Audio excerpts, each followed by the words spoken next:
Tidak ada pedagang yang memiliki simpati di mata para pengusaha ini yang gagal memuaskan para elf tingkat tinggi tetapi dipermalukan atau bahkan diseret secara paksa.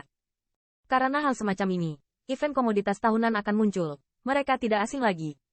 Hati lebih banyak pengusaha diam-diam pingsan. Di antara para pengusaha yang terseret, ada banyak hal yang lebih baik dari persiapan matang mereka. Tentu saja, masih banyak pebisnis yang bermental pencobaan, apalagi yang mereka persiapkan sangat langka. 10.000 setelah mereka dipilih, elf senior ini dapat memberi mereka sesuatu untuk memperpanjang umur mereka, yang dapat menghasilkan banyak uang bagi mereka, lebih memenuhi syarat untuk tinggal sementara di hutan elf, untuk mempromosikan lebih banyak produk. Seiring waktu, Qin Yichan dengan jelas melihat bahwa orang tua kecil yang duduk di tempat pertama secara bertahap mulai menjadi tidak sabar.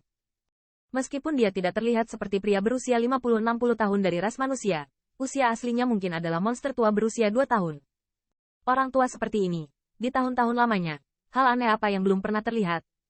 Tidak heran dia begitu tidak sabar. Mengenai situasi ini, banyak pengusaha yang memperhatikan kerana tertentu telah menemukannya. Segera, mereka dan semua orang memiliki hati yang tiba-tiba, dan berdoa dalam hati untuk tidak memukul orang tua kecil ini. Namun, di sisi lain, Xiao Linger terkejut saat mengetahui bahwa senyum di sudut mulut Qin Yichan menjadi lebih intens. Tiba-tiba, pada saat tertentu, suara langit tiba-tiba terdengar tiba-tiba, dan kemudian, jalur keajaiban bernada rendah terdengar. Di antara siluet yang ramai, sebuah lorong juga diberikan, dan bahkan para pengusaha yang mengantri untuk mempersembahkan harta mereka merasa geli untuk tetap menyingkir. Garis pandang yang tak terhitung jumlahnya tanpa sadar melihat ke arah yang sama, dan mata mereka penuh dengan keinginan untuk memiliki. Di sana, sosok yang memikat keluar dari kerumunan, dan jubah biru muda dari pakaian ketat menguraikan lekuk tubuhnya yang bangga, menawan namun anggun. Wajah yang samar-samar terlihat di bawah kain kasa itu telah membuat banyak orang memiliki keinginan untuk mencabik-cabiknya, dan sepasang mata berkaca-kaca yang mereka perlihatkan tampaknya pincang air musim gugur, membiarkan banyak pria ingin memanjakannya. Perih. Tak ada taranya. Ketika saya melihat siluet ini, sekresi hormon pria yang tak terhitung jumlahnya dipercepat, dan saya berharap dapat menekan siluet ini dengan keras dan menggosoknya. Bahkan kecantikan spirit Rache yang cantik, yang dikenal karena kecantikannya, terasa sedikit dibayangi jika dibandingkan dengan siluet menawan ini. Pesona. Pria yang tak terhitung jumlahnya menelan ludah dan berkata, diam-diam membisikkan nama menggoda di hati mereka, mata yang berapi-api sepertinya ingin menempatinya. Mei Lelir telah bertemu dengan tuan yang berapi-api. Di bawah tatapan garis pandang yang tak terhitung jumlahnya, Mei Lir datang ke depan orang tua kecil yang paling sentral. Ini mantra. Apakah ada yang bagus kali ini? Pria tua kecil itu melirik Mei Lir dan bertanya dengan santai. Dalam nadanya, sepertinya tidak ada fluktuasi. Seolah-olah dia memiliki harapan yang terlalu besar untuk barang-barang Mei Lir, tidak sama sekali. Ini juga agak membingungkan oleh Qin Yichan. Dari berita sebelumnya, Mei Lir telah disukai oleh spirit Rache yang bagus di acara produk selama 2 tahun berturut-turut, dan apa yang dia keluarkan pasti sangat populer. Selama dia memenangkan acara produk teratas tahun ini, dia akan dapat mewakili keluarga rubah dan memiliki kedutaan di perlombaan roh.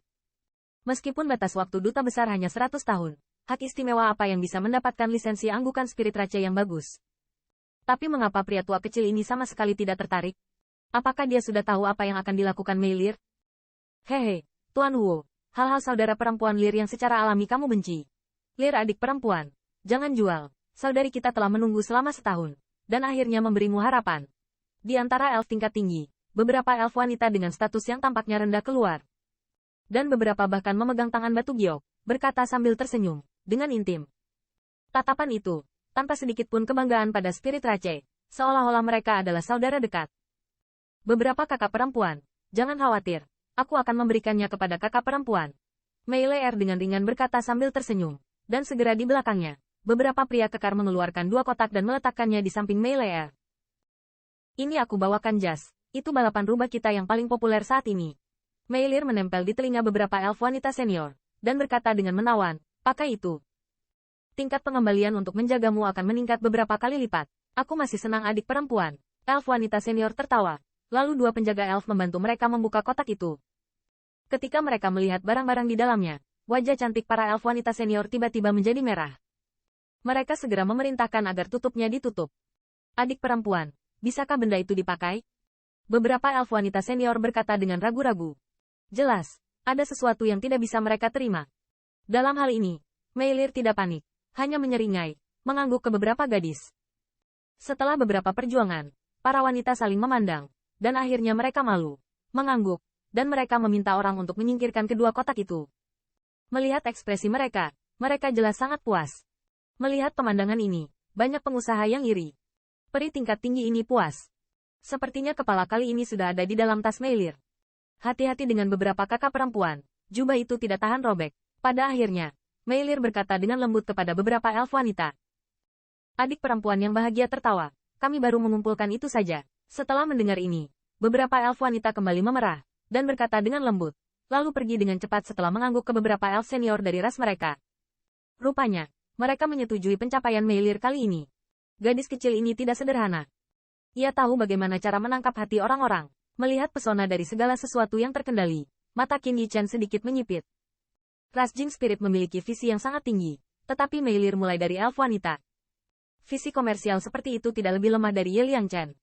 Jika dia bisa diseret ke kampnya sendiri, jika kamar dagang Fei Lei ingin keluar dari ras manusia di masa depan, tidak diragukan lagi itu akan seperti harimau yang menumbuhkan sayap, dengan sedikit keberhasilan. Oke, lihat di sini, aku akan pergi dulu. Pada saat ini, Diaken yang berapi-api itu berdiri dan tiba-tiba membuka mulutnya dan berkata. Melihat kulitnya, dia benar-benar kehilangan kesabaran dan tidak ingin tinggal lebih lama lagi.